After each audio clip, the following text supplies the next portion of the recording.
Fox News alert for you. The DOJ Inspector General report is out. The probe finding several instances of misconduct during the FBI Russia investigation, but no political bias in launching the investigation.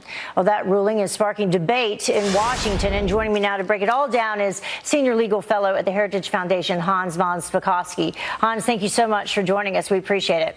Sure thing. So let's just pull this one element from the IG report, which is almost 500 pages long. It says, amongst other things, our review identified significant concerns with how certain aspects of the investigation were conducted and supervised, particularly the FBI's failure to adhere to its own standards of accuracy and completeness when filing applications for Foreign Intelligence Surveillance Act authority to surveil Carter Page. So your take, because we're getting two completely different takes depending on what side of the political aisle you are. Yeah, but I don't see how you can really do that if you read through this entire report.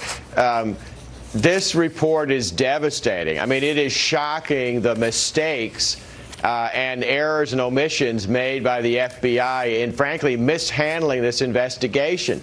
And it's very clear, if you put the whole report together, that the FBI misled the FISA Court when it was applying for eavesdropping warrants on the Trump campaign. And, in fact, they had exculpatory facts that throwed great doubt into the legal theory the FBI was pursuing this case under. From the very beginning, they failed to present any of that evidence to the FISA Court. And I was wondering, Hans, I wanted to ask you, we said no political bias in launching the investigation, but when you get to that point and you have exculpatory evidence omitted, then is that political bias?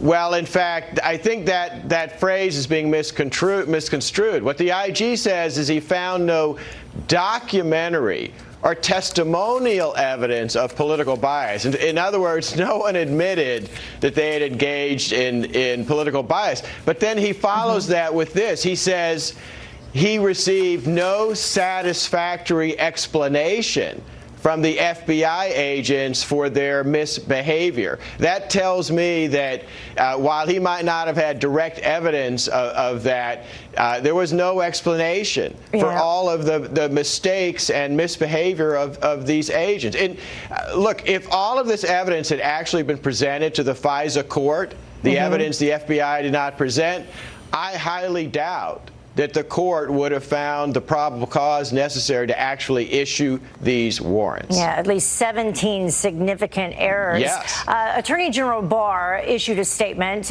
He says the Inspector General's report now makes clear that the FBI launched an intrusive investigation of a U.S. presidential campaign on the thinnest of suspicions that, in my view, were insufficient to justify the steps taken. So that is that a clue, a signal of what's to come, possibly a clue?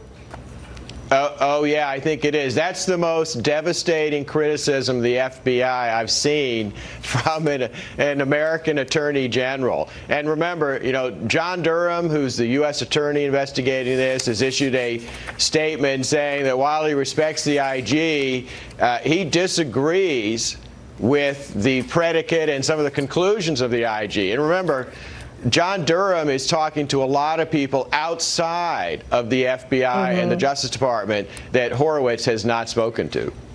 Yeah, and as you were just saying that, we can bring that up. That's U.S. Attorney John Durham. And in terms of the scope of the investigation, let people know, the scope of this IG report versus the scope of what's to come with the Durham investigation.